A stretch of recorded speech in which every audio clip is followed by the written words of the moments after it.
lobo, paulit-ulit na nagsasabi. Maghapon na mamuhay mo, hindi mo nakukuha ang gusto mo. Pinagtsagaan ko. Palayasin nyo nga to. Ito. Pagpasensyahan mo rin sana ang amoy matanda, amoy lupa. Huwag mo sana akong tinitignan iyon. Mahina na ang katawan ko. Madaling magkasakit kapag nalamigan. Huwag mo sana akong pagbibihan. Natatandaan mo nung bata ka pa. Pinagtsagaan kitang kapunin sa ilalim ng kama kapag ayaw mo pagbibihan.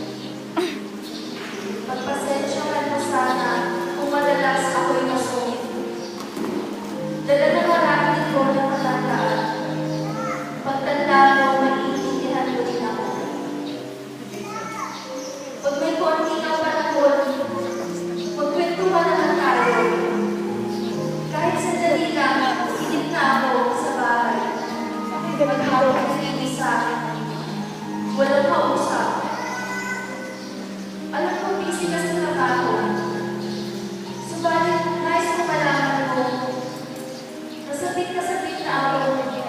Makakwentuhan ka kahit alam ko. Hindi ka interesado sa mga kwento ko. Natatandaan mo, anak. Ready mo na yan.